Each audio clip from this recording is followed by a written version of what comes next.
Welcome into Cougar Tracks here on the KSL Sports YouTube and KSL NewsRadio, your legacy home of the Cougars. I am your BYU insider, Mitch Harper. It's Monday, January 5th, 2026. Happy New Year to all of you. I think this is the day that's the cutoff on saying Happy New Year to everyone, but hopefully it was a happy and safe New Year for everyone out there.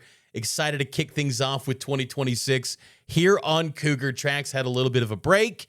Back, ready to roll and tackle this thing every single day as you've grown accustomed to this year with Cougar Tracks. And this time of the year is always exciting because there's so much to really get to with BYU basketball's rolling right now, but also, of course, BYU football, which never sleeps. And that's our top story of the day. The top story of the day. The biggest story in the world of BYU sports right here on Cougar Tracks. The pieces are coming together for BYU football in 2026. We know, of course, that BYU is going to have a new defensive coordinator this season. Jay Hill officially with the Michigan Wolverines. Alongside with him, Jernaro Gilford, longtime BYU football assistant. He follows Jay Hill to Ann Arbor to coach up the defensive backs on Kyle Whittingham's staff for the Maize and Blue. Gilford's the last coach that exits from Kalani Sitake's original staff back in 2016. Excellent coach. He's going to be doing good things at Michigan, but what's of note with Gilford leaving is that an internal candidate goes off the board in who becomes the next defensive coordinator. And when you hear interviews like Gary Anderson with the KSL Sports Zone last week with Hans and Scotty G talking about the foundation that is in place with this defense and the talent that's on this coaching staff, it makes you wonder if BYU goes internal to replace Jay Hill. Could it be Kelly Papinga, someone along those lines to fill that spot left by Jay Hill, who was an excellent coach? The good news, though, for BYU, a lot of players, even despite the exit of Jay Hill to Michigan, they have made it clear they are running it back in 2026. And of note, Keanu Tanavasa, defensive tackle, he hinted at that after the Pop-Tarts Bowl in his post-game radio interview, but he made it clear he's not done yet. He's coming back in 2026 for his senior season. Probably the biggest announcement in the Run It Back series of announcements, safety Falatau Satuwala, who you would have thought that Jay Hill would have loved to have had come to Michigan. A second-team All-American was Falatau this season. He made it clear he's coming back to BYU, and what a huge boost to get Falatau Satuwala the day that Jay Hill's announced by Michigan. Hours later, Satuwala makes it clear he's running it back at BYU. Also, the number one wide receiver this past season, Parker Kingston. He's returning for BYU in 2026. Those are probably the most notable players running it back, but also Therian, Trey Alexander, cornerback, outside edge, linebacker, Nusi Talmoy-Peau, Raider Mooney, who's likely going to be that safety running mate with Falatau Satuwala on the back end of the defense. Andrew Gentry, offensive tackle. Could we see him switch from the right side of the offensive line to the left side? It's been a common practice for BYU offensive lines in recent years. Wouldn't shock me in the slightest. Getting him back is a big deal. Linebacker Sialia Serra, likely the starting inside linebacker for the Cougars. He is going to be an excellent player. Already is. Only going to get better in his BYU career. Other guys that have announced that they're coming back in 2026, Anisi Purcell, Bruce Mitchell, Kyle Safarachok, and Sonny Makasini. We're still waiting on, well, I hate to say we're waiting on announcements because unless you enter the portal, we shouldn't need announcements. But in this era of uneasiness in fan bases when the portal is open, and that's currently where we're at right now with January 5th. There's still 11 days to go in this one and only portal window. The fan bases get a little uneasy. And to get some public announcements of, hey, don't worry, I'm not leaving, it's always kind of a peace of mind deal for the fan base. Players that I think it'd be well served to announce their running it back is Evan Johnson, cornerback, Shmev, who had an excellent season this past year. 5 interceptions for Evan Johnson. Does he follow Jernaro Gilford, or does he go into the portal and maybe look at his value potentially? Be nice to see Shmev make a public announcement if he's running it back with BYU. Other guys, of course, running back LJ Martin. You know, he's got a decision whether it's the NFL or running it back to BYU. Look, there's other guys, though, around the country that have said, I'm going to go to the NFL draft process, like Raleek Brown of Arizona State. Then he goes into the portal. It'd just be nice if LJ makes it clear and says, hey, I'm running it back for one final season with the Cougars. Linebacker Isaiah Glasker as well. Glasker had a praying hands emoji tweet the day that Jay Hill was announced, and clearly Jay Hill had a great impact on Isaiah Glasker's career. Does Glasker go to the NFL? Does he consider maybe following Jay Hill to Michigan? He's an intriguing one to watch. And then some other players like a Hunter Clegg, a young offensive lineman like Andrew Williams, players like that have bright futures ahead in their BYU career that wouldn't shock me in the slightest. If they entered the portal, they would have a lot of Power 4 interest. Those would be some other guys too. I think also, of course, quarterback Bear Bachmeier. Make it clear he's running it back. But again, it's a double-edged sword in this era of college football, because I really don't want to hear that someone's re-signing or running it back. If you're not in the portal, you're back.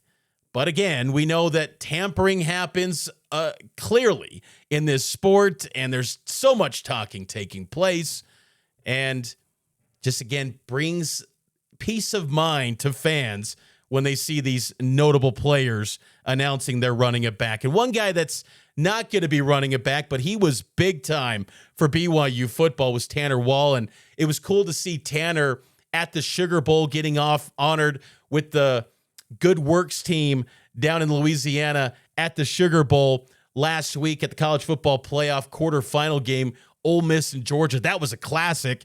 He got to see that one firsthand. But he was on DJ and PK on Monday on the KSL Sports Zone, and he was asked if he was the BYU football president, who would he task as the next defensive coordinator? Would he go internal or go on the outside? And this was Tanner Wall on his thoughts. Well, it's a good thing I'm not the president making that choice, but I really do feel a lot of confidence knowing the coaches that we have on the defensive side of the ball. I think there's a lot of guys who could do that job extremely well. Gary Anderson's a name that's been thrown around a ton in recent days and weeks. And the value that he's added at BYU too has to be recognized. I think he's kind of one who flies under the radar quite a bit to fans and others who maybe don't really understand the level of involvement that he has, just because it seems to be somewhat of a backseat role. But he's very much in the day-to-day and helping us really dial our scheme. And Coach Kelly Papinga is another one who has had a lot of on his plate with being our special teams coordinator, and has done an incredible job doing that. And I could see him as well being someone who could play a huge role as a play caller. But even Kalani, if he wanted to, be more of a guy with a play sheet in his hand on game day, I could see him doing that. But there's a lot of, as you said, that coaching staff, because they're day in, day out doing this and they've been learning it and feel comfortable with it. There's a lot of them who know that scheme, understand it. We can put our own, spin on it as far as where we want to take it. But it's gonna be there. If it's an internal hire, then it's gonna continue to look a lot like what it looks like right now. Good stuff there from former BYU safety Tanner Wall. Weird to say that.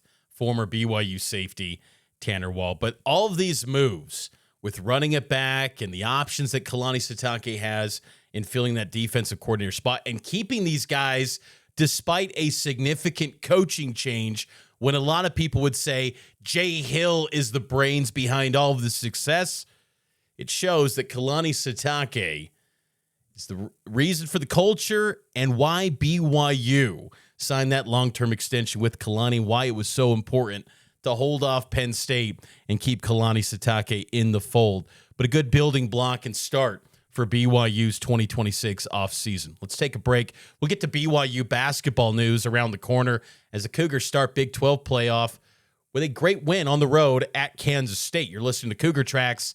It's powered by KSL Sports.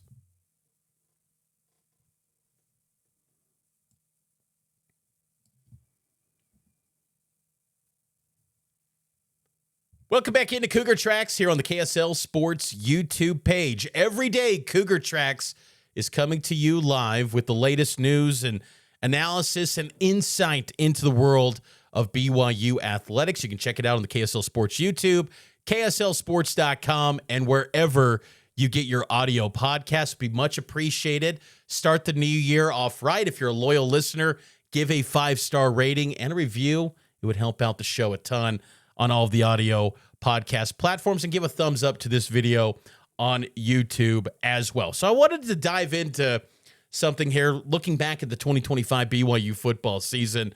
What went right?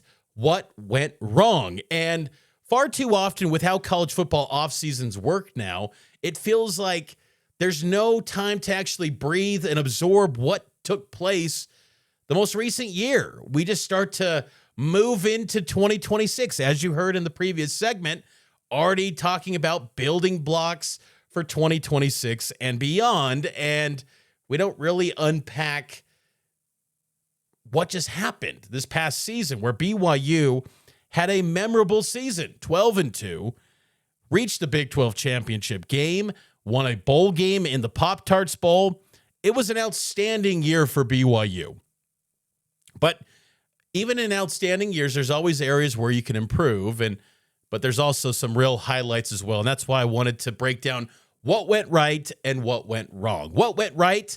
Bear Bachmeier, the star quarterback, true freshman, stepped in at BYU in June and became the Big 12 freshman offensive player of the year and was sensational. He was probably one of the best quarterbacks in the Big 12. He might be returning one of the best Big 12 quarterbacks next season. You know, Brendan Sorsby's going to go to Texas Tech. You've got the transfer from North Texas going to Oklahoma State in that system with Morris as the head coach. But Bear Bachmeier could be, one or two best quarterbacks in the Big 12 next season. He was brilliant. And that's a credit to Aaron Roderick, Kalani Sitake, giving the belief to Bear Bachmeier, because with a true freshman, it could be easy to be uncomfortable with turning to him on such late notice when the season was kind of given to Jake Retzloff, and Bear Bachmeier was brilliant. That went right for BYU. An area that went wrong, well, offense against Texas Tech. Bear Bachmeier's probably 2 worst games this season. The only games where he struggled mightily was against Texas Tech. And look, Texas Tech had an absolute dud of a performance in the Orange Bowl. That defense, though, was still elite. I mean, it was only 16-0, 2-possession game in theory. They were doing everything possible to let that offense have a pulse of any kind. Texas Tech's defense is outstanding. They were great this year, and they're not slowing down. You saw that D2 defensive end that could potentially be the next David Bailey, who they added a couple months ago out of the portal. Texas Tech's going to be really good, but those 2 days against the Red Raiders were not pretty, and it ultimately cost BYU a playoff spot. Another area that went right, retaining Kalani Sitake. Keeping Kalani Sitake was vital to the success of this BYU football program, not only in 2025, but long term. Because Kalani Sitake staying, big deal for the Cougars, and that was something that went right, because it also highlights, too, that BYU football is willing to compete at the highest levels of the sport. Kalani Sitake is the one man that broke through and has been able to get the leadership at BYU, the church, to invest at levels never before thought of. And maybe it's part of the climate of college football today that helped this as well. But still, it's pretty remarkable, the level of investment that's being given to BYU football now, and it leads to, I think, a greater future ahead for the program. What went wrong this season? Special teams took a dip. Last year, they were S&P Plus ratings, number 4 best special teams unit in the country. This year, 47th. Massive dip. They still had that punt return for a touchdown with Parker Kingston. Will Farron was not as accurate as he was a season ago. He had 7 missed field goals. There were some turnovers on special teams this year. There were some miscues.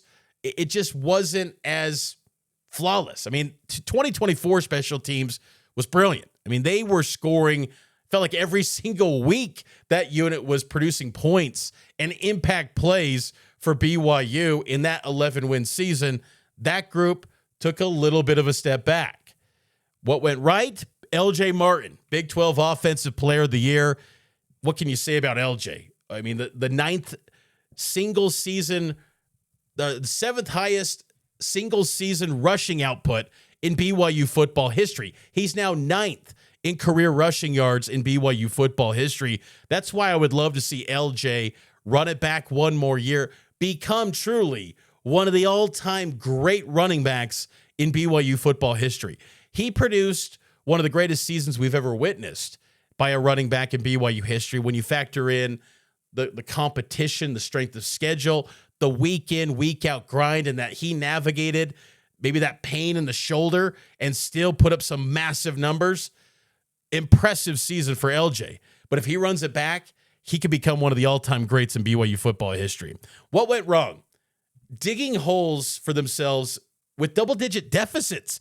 BYU had 5 comebacks this season where they faced a double-digit deficit. This next season, avoid that. Do not dig yourself in a hole where you're on a random road game in the Big 12, say Colorado, and you're suddenly facing a 14-0 deficit.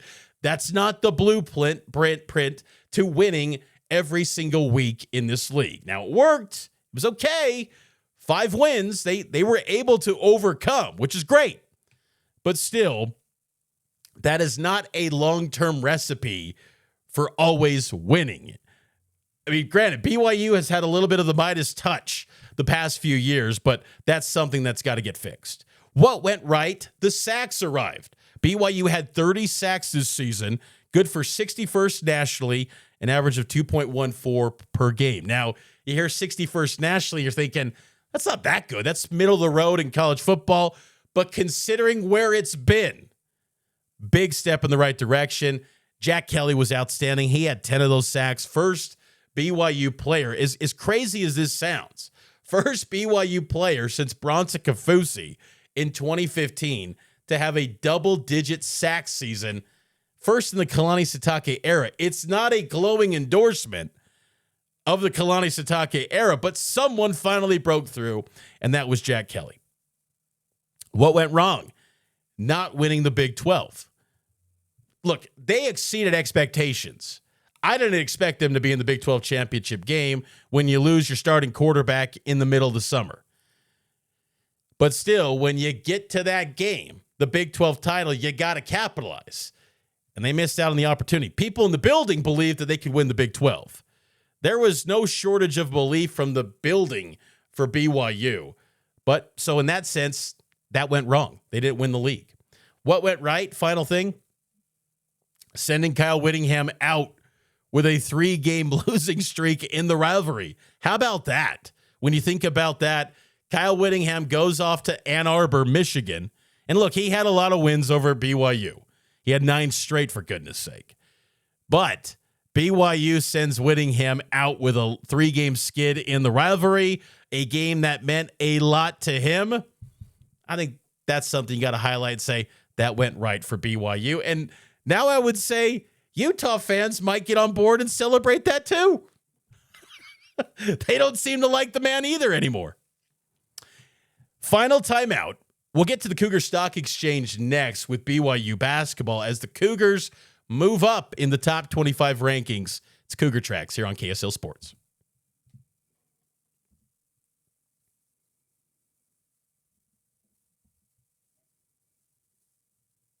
Welcome back into Cougar Tracks here on KSL News Radio, your legacy home of the Cougars and the KSL Sports YouTube page. Mitch Harper here with you. BYU Basketball moved up in the AP Top 25 poll today.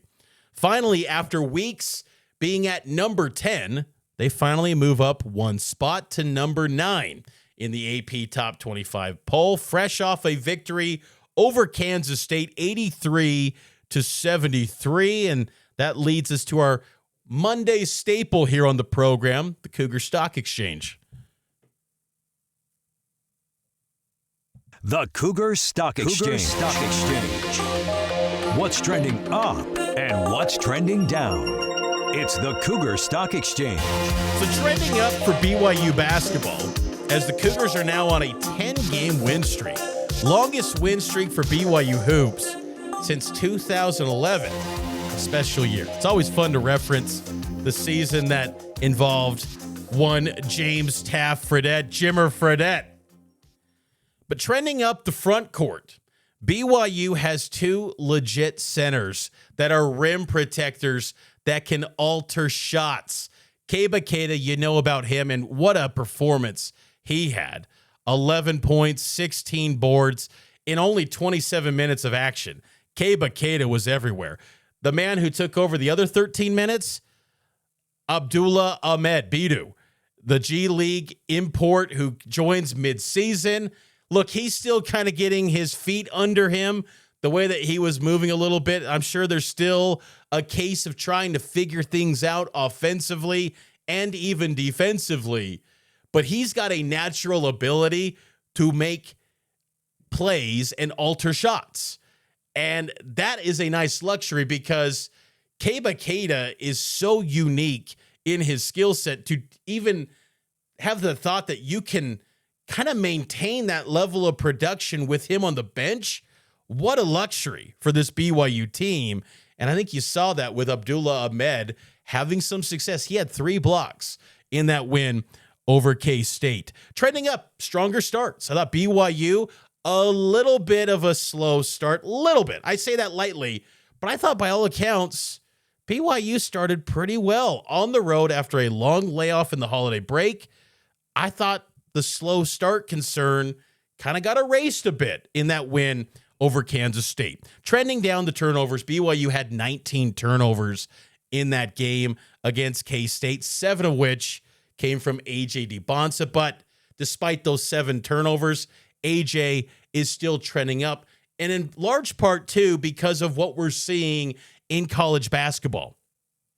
AJ finishes with 24 points in the win over K-State in a game where, Jerome Tang and Kansas State, they recruited AJ heavily. He took an official visit. I mean, heck, they had a grocery store in Manhattan where they had displays saying, "Welcome AJ to Manhattan." They rolled out all the stops to try to get him to K-State, but ultimately he signed with BYU. But I think what makes AJ trend up even more than he already has to this point is that he's available. He's immersing himself in BYU. You look at what's happening at Kansas. Darren Peterson, the preseason Big 12 Freshman Player of the Year. Darren Peterson's only played in 5 games this year for Kansas, and he's finished only one of those games. Kansas over the weekend lost to UCF on the road, and UCF now, top 25 team. Their lone loss is to Vanderbilt, who's undefeated. UCF's a pretty good squad. No shame in that setback if you're Kansas, but still, Darren Peterson, the heralded freshman who might be the one guy that could unseat AJ from the number 1 NBA draft pick next June, he's barely playing. He's a walking bucket when he's on the floor. He had 26 points against UCF. Darren Peterson did, but he didn't play the final 10 minutes.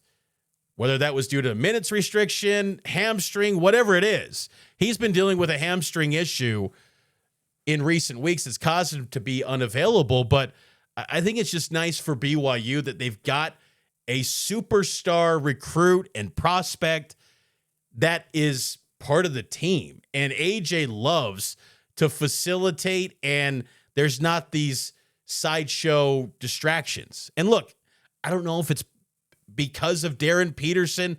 I don't know. There doesn't seem to be much transparency at all from what's going on with that situation. Bill Self's had some comments in that post game against UCF, but still, there's a new, even greater appreciation for the way that AJ has gone about his business this season. It's been really impressive because when you get superstar talents like AJ, a type of player that BYU has never got, you kind of wondered how is that going to work in the locker room? Well, I think it's worked out masterfully, and I think BYU is benefiting greatly because AJ is so good. He's so efficient. He's the nation's leading scorer right now, averaging 23.1 points per game. And he gets his 24 points, and it feels like, wow, how did he get that? I mean, it didn't take a bunch of chucking to get that 24 points. It's very efficient. He was 8 of 15 from the field against K-State. And he picks his spots, he knows where to go, and then he can rise up and elevate. And look, he wasn't even getting the benefit of the whistle. In non-conference play, there were many games where AJ was getting the whistle and going to the line. He still had 10 free throw attempts against K-State, but the physicality of the Big 12, they were letting a little bit slide, and I thought he adjusted great. And he still played a significant number of minutes, and he's been outstanding for BYU. I mean, there were high expectations for AJ. Out of this world expectations. Dare I say he's lived up to every bit of those expectations and then some. He's better than advertised for BYU. He's gotten better in college than he was in high school, and that's exciting for what he's going to be eventually in the NBA and beyond. He's the number 1 NBA draft pick. There's no doubt in my mind. I mean, this freshman class is elite in college basketball this year, and most of it centers in the Big 12, but AJ is a step above the rest, and he is trending up for BYU. Cougs going to take on Arizona State coming up on Wednesday. Tip-off at 7 p.m. right here on KSL. Pre-game at 6 here on the legacy home of the Cougars. That's going to do it for this edition of Cougar Tracks. I'll be back tomorrow with more BYU football and basketball talk here on the legacy home of the Cougars, KSL News Radio, and the KSL Sports YouTube page.